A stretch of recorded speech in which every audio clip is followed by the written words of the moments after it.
wabarakatuh. Saya Arisatul Afia dari SD Negeri Purwaten 04, Kecamatan Bumi Ayu. Saya adalah calon guru penggerak angkatan 8, Kabupaten Brebes, Provinsi Jawa Tengah. Pada kesempatan kali ini, saya akan mempresentasikan tentang diseminasi budaya positif di SD Negeri Purwaten 04 sebagai tugas pendidikan guru penggerak angkatan 8. Kita masih bisa berkumpul bertatap muka dalam rangka acara diseminasi budaya positif di SD Negeri Purwaten 04 oleh Ibu Anisatul Afia SPD, calon guru penggerak angkatan 8 Kabupaten Brebes, Provinsi Jawa Tengah. Sholawat dan salam marilah kita aturkan kepada junjungan kita Nabi besar Muhammad Sallallahu Alaihi Wasallam. Bapak Ibu yang saya hormati, saya akan membacakan susunan acara pada pagi hari ini. Acara yang pertama pembukaan, kedua bacaan umur kita. Al-Fatihah.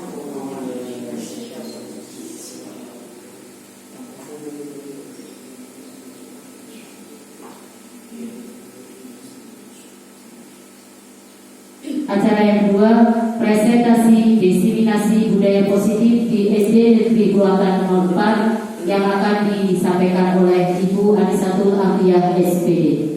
Padanya disilakan. La ilaha illallah wahdahu la syarika lah wa asyhadu anna sayyidina Muhammadan abduhu wa rasuluh. Amma ba'du.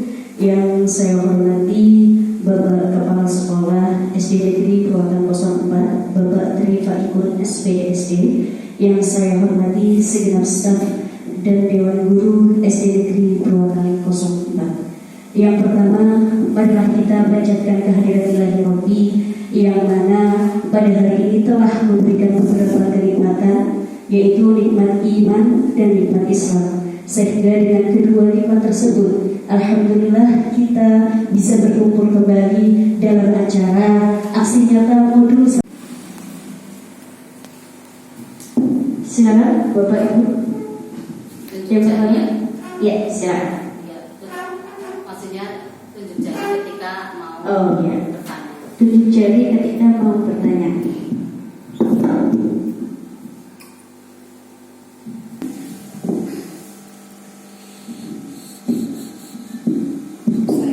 Ya. Silent HP. Siap.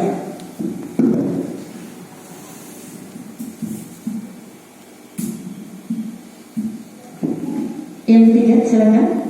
Izin jika keluar kelas. Izin jika keluar kelas. Baik.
Yang kedua, Bapak Ibu, kita ada disiplin positif dan nilai-nilai kebajikan universal.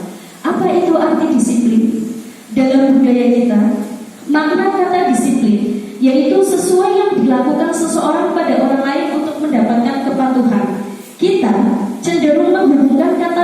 dengan ketidaknyamanan. Seperti itu Bapak Ibu. Kadang kalau disiplin ketat kita membuat tidak nyaman. Bapak pendidikan kita Ki Hajar Dewantara menyatakan bahwa di mana ada kemerdekaan, disitulah harus ada disiplin yang kuat. Disiplin bersifat self-disiplin, yaitu kita sendiri yang mewajibkan dengan sekeras-kerasnya. Tetapi itu sama saja, kalau kita tidak cakap melakukan self-disiplin, wajiblah penguasa lain mendisiplinkan kita. Sebagai pendidik, tujuannya kita itu apa Bapak Ibu? Tujuannya kita adalah menciptakan murid yang merdeka. Syarat utamanya adalah disiplin diri. Itu kata Ki Hajar Dewantara Bapak Ibu. Syarat merdekanya untuk menciptakan murid yang merdeka adalah disiplin diri, sehingga mereka berperilaku sesuai nilai-nilai kebajikan dan memiliki motivasi dari dalam diri. Hukuman. Motivasi merupakan dorongan yang timbul pada diri seseorang secara sadar atau tidak sadar untuk melakukan suatu tindakan dengan tujuan tertentu. Kalau disiplin positif di sini Bapak Ibu, kita itu sedang melaksanakan kurikulum merdeka. Balik lagi ke filosofi Ki Hajar Dewantara bahwa sebagai pendidik itu adalah harus berpihak pada murid, dari murid ke murid untuk murid. Jadi murid dan murid. Lah dari sini kita mendampingi adik kita untuk disiplin positif Bapak Ibu. Di kurikulum merdeka ini disiplin positif ini bukan kita yang memberikan peraturan, kamu harus seperti ini, kamu harus seperti ini. Tapi disiplin positif ini adalah disiplin yang keluar dari motivasi dalam diri anak itu sendiri Bapak Ibu. Kalau kata kedisiplinan, kalau kita ingin melakukan sebuah kedisiplinan, tapi kalau keluar dari dalam diri sendiri, apakah kita merasa terancam Bapak Ibu? Tidak. Itu tujuan dari disiplin positif. Terus keamanan atau hukuman, itu biasanya biar kita dihukum, itu motivasinya muncul dari mana Bapak Ibu? Biar kita tidak dihukum. Aku orang mengerjakan PR, gimana caranya biar saya tidak dihukum Bu Guru kalau saya tidak mengerjakan PR? Itu dari motivasi mana Bapak Ibu? Dari eksternal atau internal? Eksternal atau internal? Eksternal Bapak Ibu, bukan internal. Kalau internalnya berarti kan saya sudah mengerjakan PR. Kalau eksternal adalah belum saya mengerjakan PR, gimana biar caranya saya tidak dimarahi Bu Guru? Berarti motivasi eksternal, luar guru memberikan motivasi seperti itu. Muncul motivasi eksternal seperti itu, bukan muncul disiplin positif dari dalam diri. Boleh Bapak Ibu seperti itu? Ya, nanti kita merubah paradigma dengan melalui materi disiplin positif ini. Baik Bapak Ibu, bisa dilihat di layar. Ini ada beberapa tindakan guru yang nanti masuknya ke dalam hukuman atau konsekuensi. Yang pertama, tindakan gurunya mencatat 100 kali di dalam buku kalimat, saya tidak akan terlambat lagi karena terlambat ke sekolah. Ini termasuk ke dalam hukuman Bapak Ibu. Terus yang kedua, lari mengelilingi lapangan basket 2 kali karena terlambat hadir di sekolah. Ini termasuk ke dalam hukuman. Terus yang ketiga, murid diminta untuk push up 15 kali karena tidak menggunakan masker ke sekolah. Ini adalah sebuah tindakan hukuman. Terus yang selanjutnya adalah menggantikan kertas tugas teman yang telah dicoret-coret. Ini termasuk ke dalam tindakan konsekuensi. Terus yang selanjutnya Bapak Ibu, tindakan guru selanjutnya yaitu membersihkan tumpahan air di meja tulis karena tersenggol pada saat belajar. Ini termasuk ke dalam konsekuensi. Selanjutnya, murid disuruh untuk tidak mengenakan sepatu seharian di sekolah karena tidak mengenakan sepatu hitam. Ini termasuk ke dalam hukuman. Dan yang terakhir, contoh tindakan guru Bapak Ibu, ini adalah lari mengelilingi lapangan basket 2 kali karena terlambat 10 menit untuk pelajaran PJOK. Ini termasuk ke dalam konsekuensi. Baik, selanjutnya Bapak Ibu, dari tindakan-tindakan guru yang dilakukan guru di atas, ini kita bisa melakukan dengan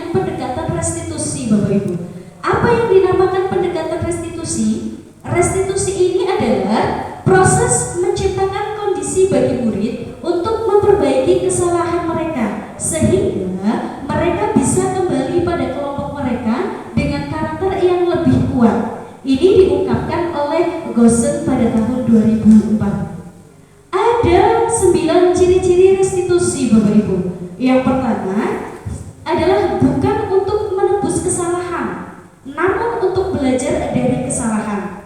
Ciri-ciri restitusi yang kedua adalah memperbaiki hubungan. Terus tawaran bukan paksaan. Restitusi menuntut untuk melihat ke dalam diri. Restitusi mencari kebutuhan dasar yang mendasari tindakan. Restitusi diri adalah cara yang paling baik. Restitusi fokus pada karakter, bukan pada tindakan. Yang selanjutnya, restitusi ini fokus pada solusi. Dan yang terakhir, 9 ciri-ciri restitusi. Yang terakhir adalah restitusi mengembalikan murid yang berbuat salah pada kelompoknya. Baik, selanjutnya Bapak Ibu, di sini ada sebuah bagian yaitu tentang hukuman, konsekuensi, dan restitusi. Hukuman termasuk ke dalam identitas gagal, dan konsekuensi restitusi ini termasuk ke dalam identitas sukses yang bisa membentuk sebuah kedisiplinan. Contohnya Bapak Ibu, hukuman ini ke dalam identitas gagal itu sesuatu yang menyakitkan yang harus terjadi. Bagaimana kita menindak ke identitas suksesnya? Yaitu dengan konsekuensi. Konsekuensi ini adalah sesuatu harus terjadi. Dan yang terakhir kita menggunakan pendekatan restitusi, yaitu restitusi merupakan sebuah pilihan.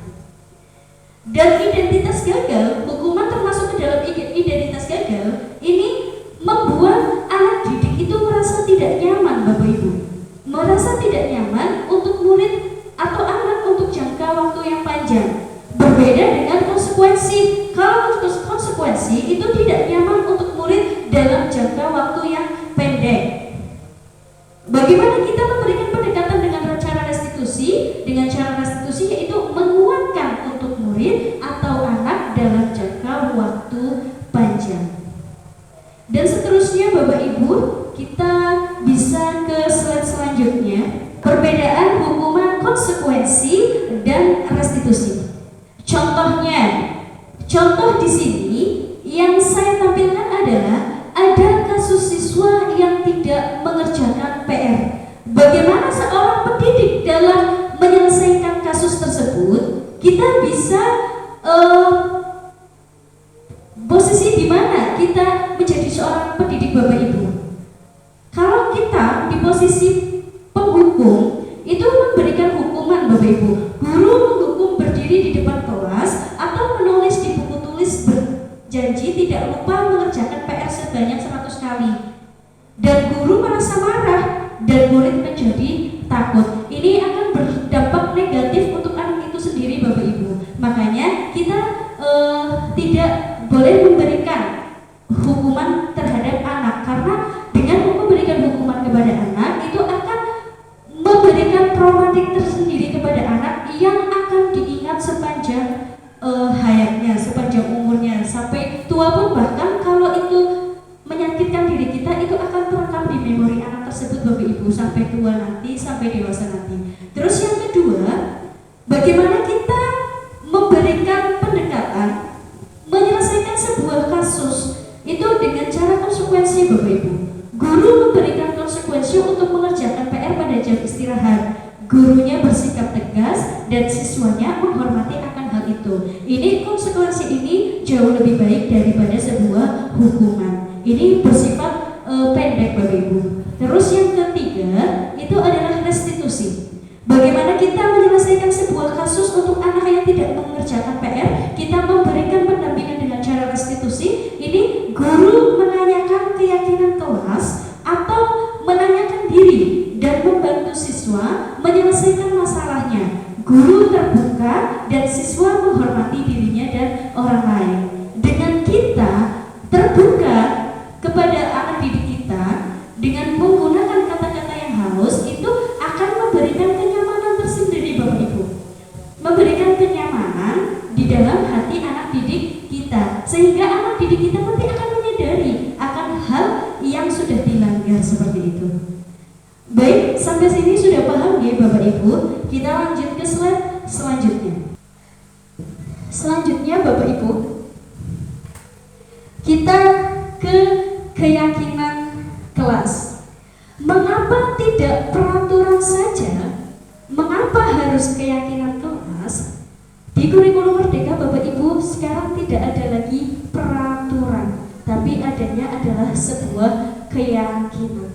Kenapa kok bisa tidak ada sebuah peraturan tapi sebuah keyakinan? Peraturan itu biasanya peraturan di dalam kelas, tata tertib kelas. Itu yang membuat anaknya apa kita, Bu Guru?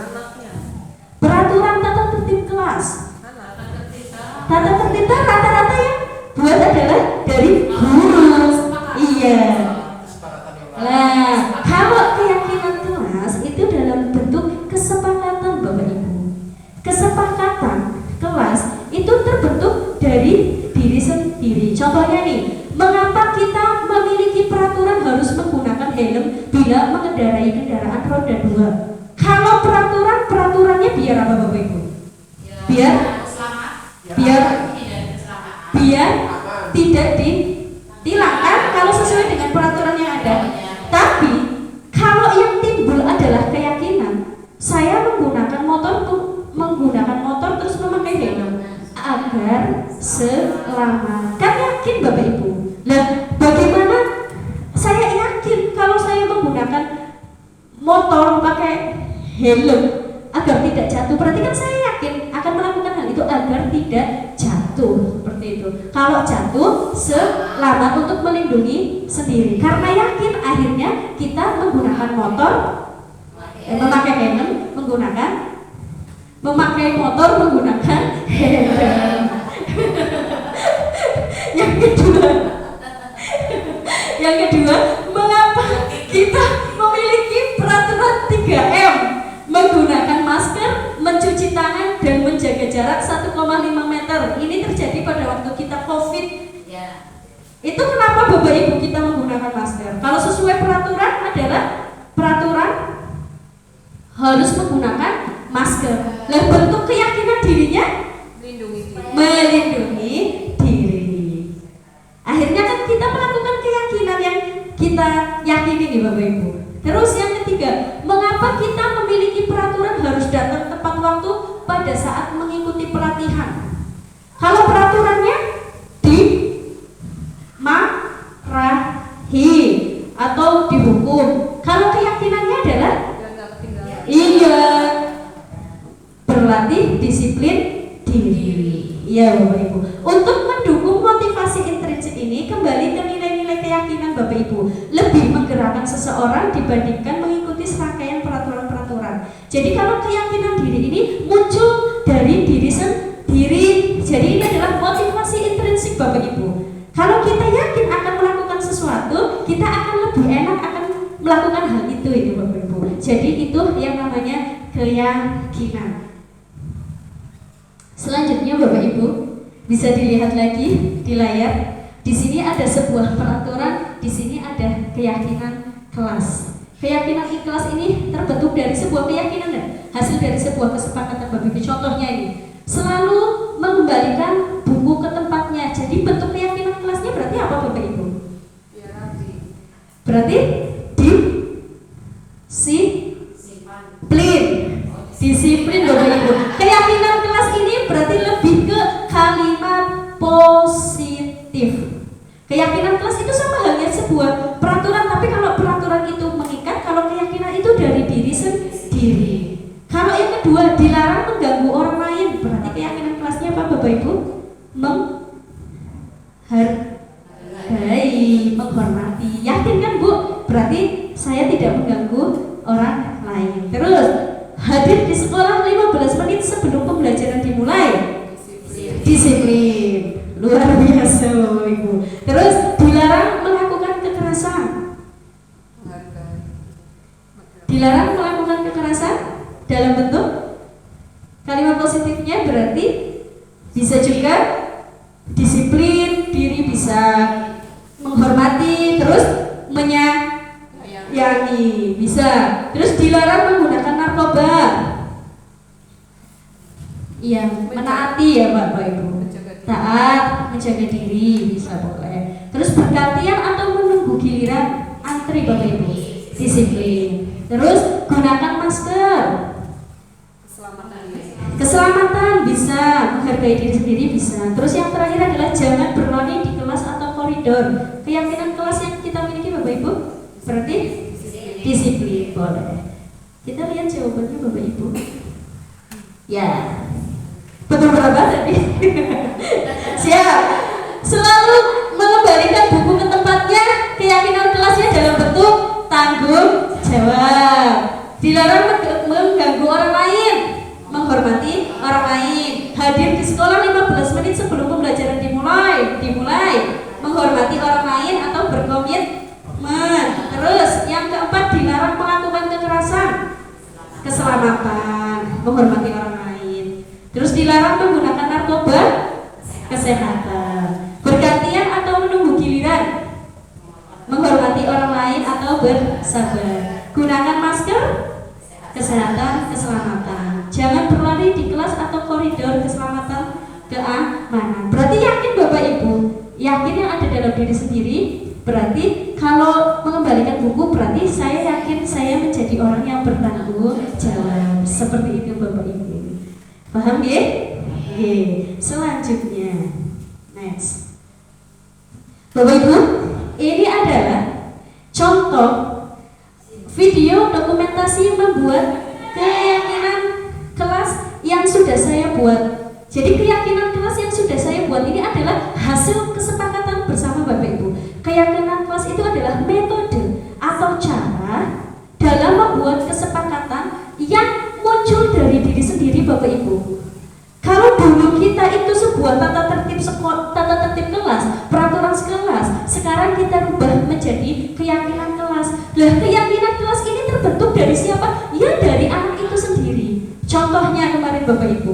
Contohnya kemarin ini video dokumentasi membuat keyakinan kelas itu ada yang menjaga kebersihan. Berarti termasuknya tadi tidak membuang sampah sembarangan. Berarti termasuknya ke menjaga kebersihan. Keyakinan kelas ini adalah kesepakatan dari anak itu sendiri, hasil dari dalam diri sendiri, terus dibuat sebuah kesepakatan kelas yang akan nantinya dibuat menjadi kalimat positif Bapak Ibu. Kan anak-anak jujur sekali ya, mencontek teman seperti itu.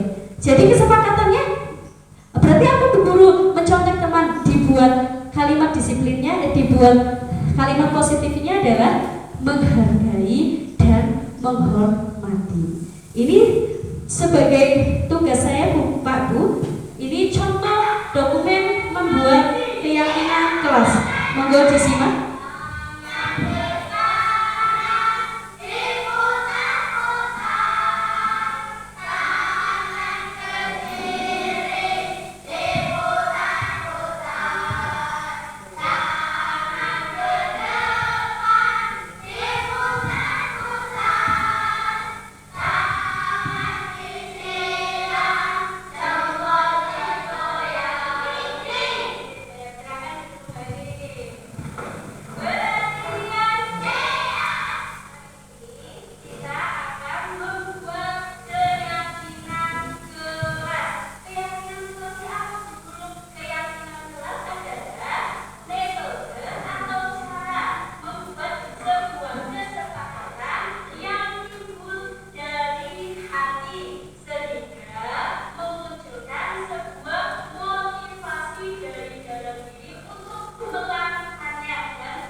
Baik, saya skip Bapak Ibu.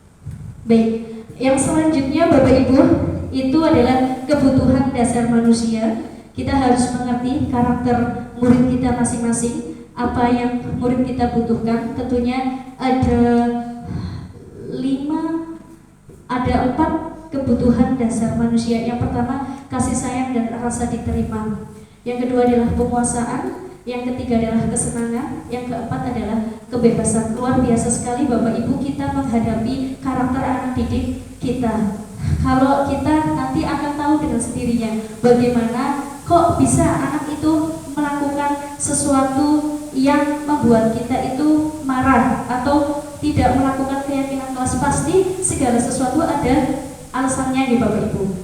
Segala sesuatu ada alasannya. Makanya ketika anak didik kita itu melakukan sebuah kesalahan, itu kita harus mencari tahu dulu alasannya. Karena setiap suatu tindakan itu pasti ada sebuah alasannya. Ataukah memang anak itu tidak diperhatikan orang tuanya, berarti kita harus memberikan rasa kasih sayang dan rasa diterima agar anak itu tidak merasa sedih Bapak Ibu, agar anak itu tidak merasa dibedakan seperti itu.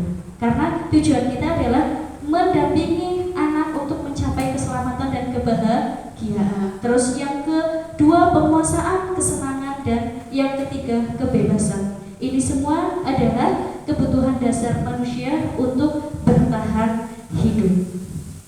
Selanjutnya Bapak Ibu, ini adalah poin yang sangat penting sekali Bapak Ibu sebagai seorang pendidik, yaitu 5 posisi kontrol restitusi.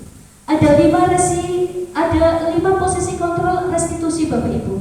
Yang pertama tadi adalah penghukum, yang kedua pembuat merasa bersalah, yang ketiga teman, yang keempat pemantau, yang kelima adalah manajer. Dari penjelasan yang nanti saya akan jelaskan, nanti kita tahu sendiri Bapak Ibu, selama saya menjadi guru ada di posisi mana selama ini dalam menghadapi siswa. Yang pertama Bapak Ibu, motivasi yang termasuk ke dalam identitas gagal. Yang termasuk ke dalam identitas gagal itu adalah perilaku kontrol negatif. Itu termasuk ke dalam penghukum, pembuat merasa bersalah. Pernah kita melakukan enggak Bapak Ibu? Kita menghukum anak, terus kita akhirnya membuat anak itu merasa bersalah. Penghukum contohnya nih, guru berbuat. Ini penghukumnya menghardik, menunjuk-nunjuk, menyakiti, menyindir.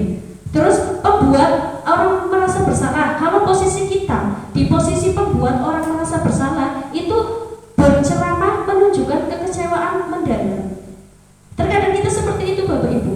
Kalau ada anak yang tidak mengikuti aturan meskipun kita merasa benar, itu kita akan merasa, kamu itu bagaimana?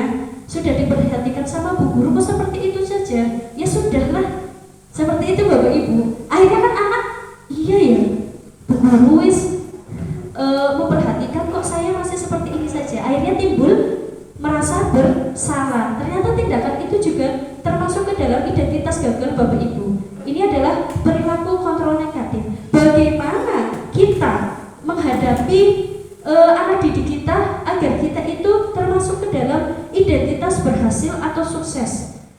Perilaku kontrol positif itu ada menjadi teman, pemantau. Kontrol dirinya adalah manajer Bapak Ibu. Perilaku kontrol positifnya bagaimana Bapak Ibu? Tadi yang penghukum adalah menghardik, menunjuk-nunjuk, menyakiti, menyindir. Terus kalau kita posisinya sebagai pendidik pembuat orang merasa bersalah, kita berceramah menunjukkan kekecewaan mendalam. Kalau kita di posisi teman, itu akan membuatkan alasan-alasan untuk muridnya. Terus kalau kita menjadi pemantau, menghitung dan mengukur. Kalau kita menjadi control diri manager, itu mengajukan pertanyaan-pertanyaan. Contohnya Bapak Ibu yang tadi itu tidak mengerjakan PR.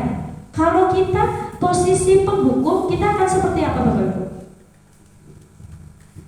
Kalau tadi anak tidak mengerjakan PR, terus kalau kita ada di posisi menjadi penghukum, itu kita bagaimana Bapak Ibu?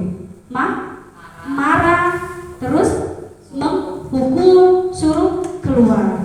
Kalau kita membuat Bapak Ibu, bagaimana? Kan sudah dibilang kalau PR harus dikerjakan. Ya sudahlah, Bu Guru nggak mau ngurusin, itu boleh apa tidak Bapak Ibu? Tidak boleh. Itu termasuk ke dalam membuat orang merasa bersalah. Jadi anak itu merasa, ya, aduh, bagaimana nih? Itu hasilnya tidak akan baik Bapak Ibu untuk anak itu sendiri. Terus kalau posisi kita sebagai teman Bapak Ibu membuatkan alasan-alasan untuk muridnya, kalau kita sebagai teman nanti jatuhnya anak itu, Bu Guru, PR-nya dikerjakan apa tidak? Enggak Bu Guru. Oh ya sudahlah, kalau nggak dikerjakan, itu posisi teman itu akan memberikan dampak negatif apa positif Bapak Ibu?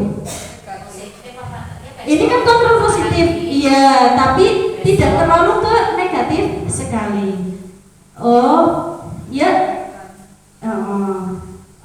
tidak dikerjakan PR-nya, ya sudah, kayak gitu. Itu posisi teman. Jadi anak itu tidak ada kemauan diri untuk merubah Bapak Ibu, karena sudah berlalu begitu saja, sudah kayak kancane dewek, santai saja seperti itu. Nah terus kalau yang pemantau Bapak Ibu menghitung dan mengukur, pemantau kita itu hanya memantau Bapak Ibu, memantau sudah dikerjakan PR-nya, oh sudah. Jadi tidak ada timbal baliknya bagaimana anak itu, oh ya kalau PR berarti harus dikerjakan terus seperti itu. Berbeda dengan posisi kontrol diri yang motivasi intrinsik dari dalam diri. Kalau kita sebagai pendidik menjadi posisi control manager Bapak Ibu, mengajukan pertanyaan-pertanyaan. Contohnya bagaimana? Contohnya ketika ada anak yang tidak mengerjakan PR, itu kita panggil Bapak Ibu. Kita jangan di depannya anak-anak ngomong keras di depannya anak-anak, itu akan menjadi rasa tidak nyaman dalam diri anak tersebut.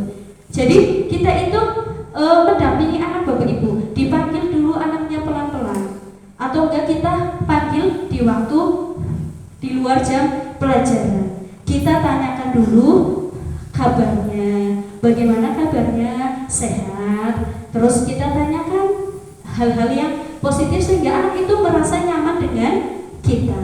Terus kenapa tidak mengerjakan PR? Pasti kan ada alasannya. Iya Bu Guru, saya lupa. Loh, kenapa lupa? Ya Bu Guru, soalnya saya mainan HP terus. Oh ya sudah, kalau seandainya lupa, kalau pulang sekolah bisa dikerjakan terlebih dahulu. Terus kita tanyakan Bu, kita tanyakan Pak Bu, keyakinan kelas yang sudah dimiliki. Kamu tidak mengerjakan PR, keyakinan kelas apa yang kamu sudah langgar?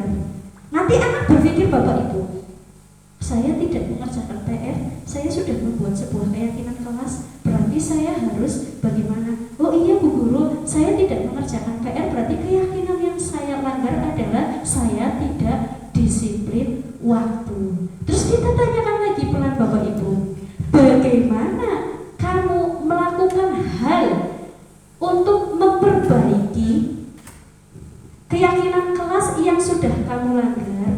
Oh iya Bu, nanti saya pulang sekolah bisa langsung dikerjakan. Siap? Seperti itu Bapak Ibu? Iya. Seperti itu Bapak Ibu? Iya. Jadi kontrol diri Bapak Ibu. Ini kita di posisi manajer. Dari satu contoh ini kita sudah bisa menilai diri sendiri ya Bapak Ibu, posisi mana yang selama ini kita terapkan ke anak didik kita. Apakah kita selama ini menjadi guru yang di identitas gagal menghukum? Apakah selama ini kita di guru yang membuat orang merasa bersalah? Iya, di teman pemantau kontrol diri manajer. Iya, kita pelan-pelan akan menjadi guru yang berada di kontrol diri sebagai seorang manajer Bapak Ibu. Nanti setelah ini, masih semuanya untuk setelah. Iya siap. iya. Karena ini luar biasa Bapak Ibu, materi budaya positif ini luar biasa, sangat merubah mindset dan paradigma kita sebagai seorang pendidik agar lebih baik. Apa sih yang murid inginkan? Bukan kita yang menuntut murid harus ikutin katanya Bu Guru, tapi kita adalah membimbing dan memberikan fasilitas ke murid apa yang murid mau. Karena kita itu sudah saya, yaitu murid dan murid Bapak Ibu. Ya, sudah bisa membaca sendiri nih Bapak Ibu posisi kontrol mana yang selama ini kita terapkan ke anak didik kita. Kita bersama-sama membenahi Bapak Ibu. Mudah-mudahan nanti kita bisa berada di posisi kontrol diri, yaitu manajer. Siap. Baik Bapak Ibu, silakan lihat di layar. Ini ada pernyataan ini. Saya kecewa sekali dengan kamu. Siapa yang mengatakan?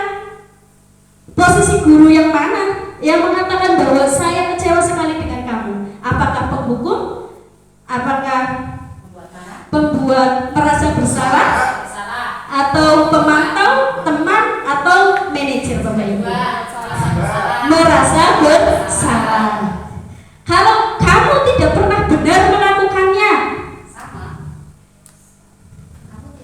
kamu tidak pernah benar melakukannya. Ya, nggak apa-apa Bu, berpendapat saja nggak apa-apa. Nanti, iya. Ayolah lakukan demi ibu bapak. Posisi kontrol yang mana Bapak Ibu? Ayolah demi bapak. Posisi pemantau.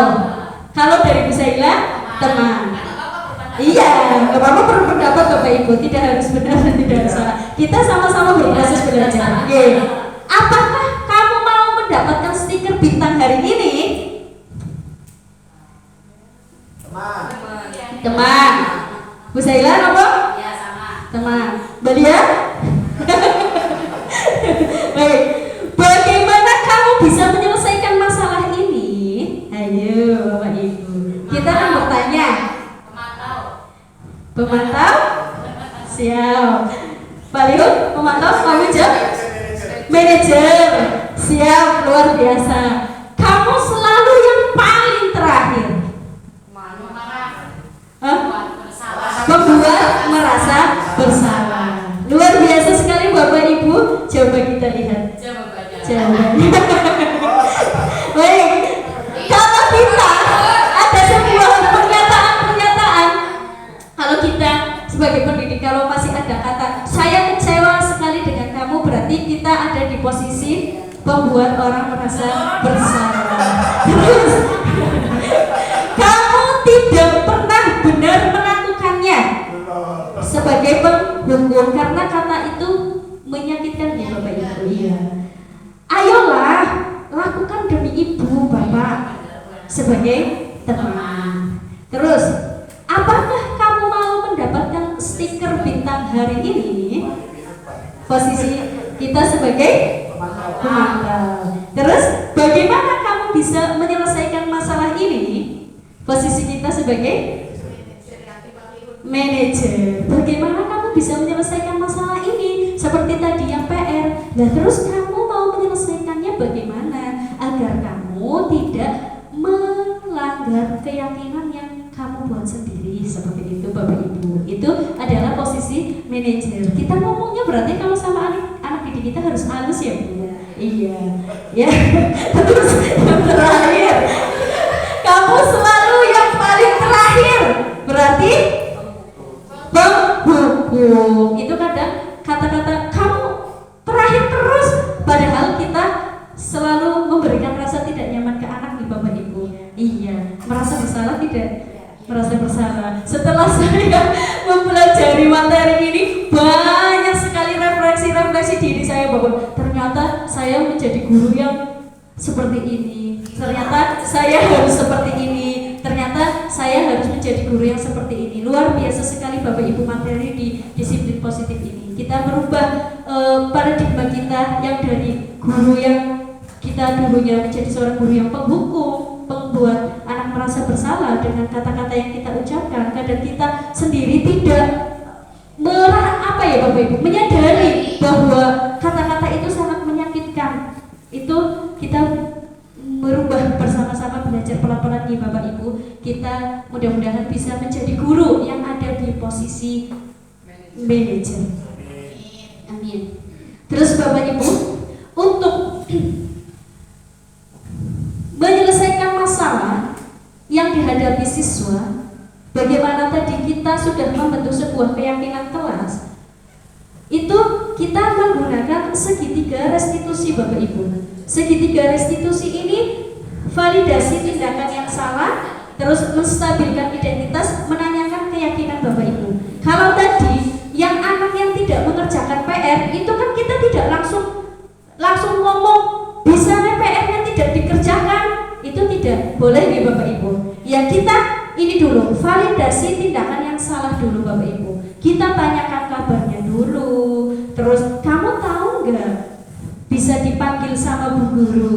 Kamu tahu nggak kenapa Bu Guru manggil kamu? Akhirnya nanti kan anaknya merasa, oh iya ya, apa ya tindakan saya yang membuat saya ini dipanggil sama Bu Guru gitu. Kamu tentu punya alasan mengapa, loh kok kamu kenapa tidak mengerjakan PR? Terus adakah cara yang lebih efektif untuk mendapatkan apa yang kamu butuhkan? Ini kita melakukan validasi tindakan yang salah dulu Bapak Ibu. Kalau kita sudah melaksanakan validasi tindakan yang salah, nanti kita ke menstabilkan identitas. Terus nanti bilang ke anaknya, iya, setiap orang pasti pernah melakukan sebuah kesalahan. Kamu juga bukan satu-satunya orang yang pernah melakukan akan hal ini. Itu nanti kan anak merasa, oh iya ya, ternyata bukan saya saja. Gitu. Seperti itu Bapak Ibu. Terus yang ketiga ini adalah menanyakan keyakinan Bapak Ibu. Menanyakan keyakinan ini berarti kan sudah membuat sebuah keyakinan di dalam kelas. Bapak Ibu, keyakinan kelas apa yang telah kita sepakati? Kan kita sudah membuat sebuah keyakinan. Dan terus kamu melanggar keyakinan kelas yang mana yang sudah disepakati. Terus yang terakhir, kamu ingin menjadi seperti apa untuk perbaikannya? Lah terus biar kamu PR-nya selalu dikerjakan, kamu harus bagaimana? Seperti itu Bapak Ibu? Iya. Ini adalah cara segitiga restitusi bagaimana kita menjadi posisi manajer. Seperti itu Bapak Ibu. Kita tidak langsung marah ke anak. Ini adalah contoh video penerapan segitiga restitusi. Sehingga dengan kita melakukan dan menerapkan segitiga restitusi ini akan memberikan rasa kenyamanan Bapak Ibu. Rasa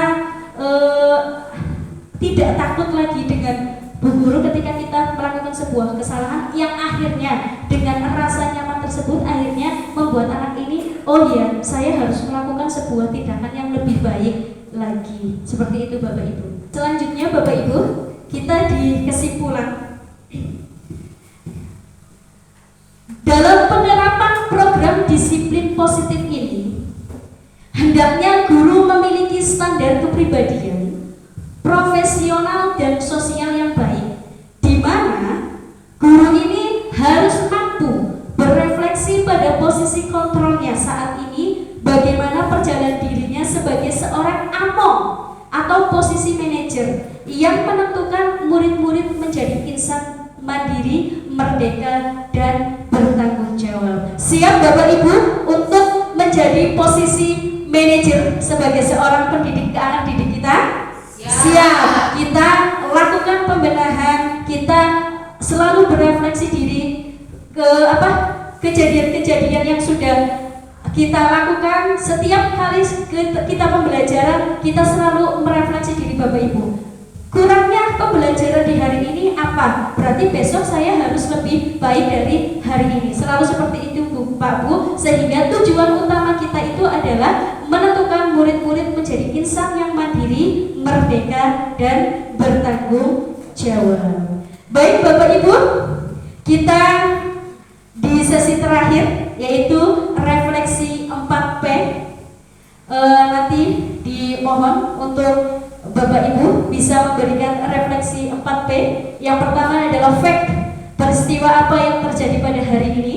Yang kedua adalah feelings, perasaannya Bapak Ibu bagaimana setelah mengikuti diseminasi ini tentang budaya positif. Yang ketiga adalah findings Bapak Ibu, pembelajaran apa yang sudah saya terima di acara diseminasi budaya positif ini. Setelah saya menyimak tentang budaya positif ini, materi apa yang saya ambil pembelajarannya. Terus yang keempat adalah future Bapak Ibu, penerapannya bagaimana sebagai pendidik. Monggo. Silakan Bapak Ibu.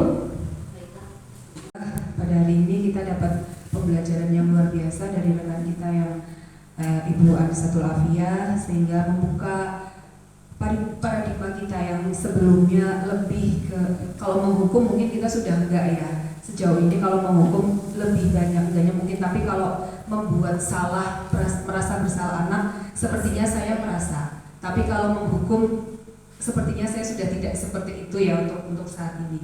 Nah, tapi juga ternyata ada sikap yang lebih ideal lagi dari itu, yaitu kita harus menjadi seorang guru yang sebagai manajer seperti itu ya. Yaitu sangat pembelajaran yang luar biasa. Kita harus lebih bijak lagi menjadi seorang guru, dan ternyata selama ini pun saya juga merasa harusnya bagaimana sih saya harus menghadapi anak-anak ketika anak seperti ini. Saya nggak tahu solusinya gitu loh. Saya harus bagaimana? Saya sudah bersikap ini, kok tetap anaknya seperti ini ya? Saya sudah berseperti ini, anaknya kok tetap seperti ini? Jadi perubahannya tidak sesuai dengan apa yang kita harapkan seperti itu.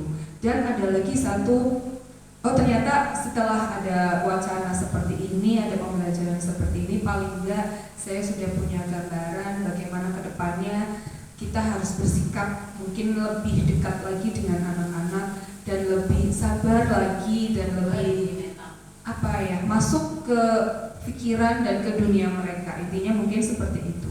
Kemudian perasaannya saat ini saya lagi kurang sehat, tapi karena dapat ilmu yang baru, saya sangat senang, terima kasih. Seperti itu, pembelajaran yang luar biasa. Mudah-mudahan bermanfaat ke depannya dan kita menjadi guru-guru yang lebih baik lagi, guru-guru yang luar biasa, dan semoga kita juga bisa menciptakan anak-anak yang luar biasa juga. Mungkin itu saja dari kami, dari saya khususnya. Terima kasih. Assalamualaikum warahmatullahi wabarakatuh. Bapak Ibu, sebelum saya tutup acara pada siang hari ini, saya ingin mengajak Bapak Ibu berpantun. Nanti jawab cakepnya yang keras nih Bapak Ibu. Siap.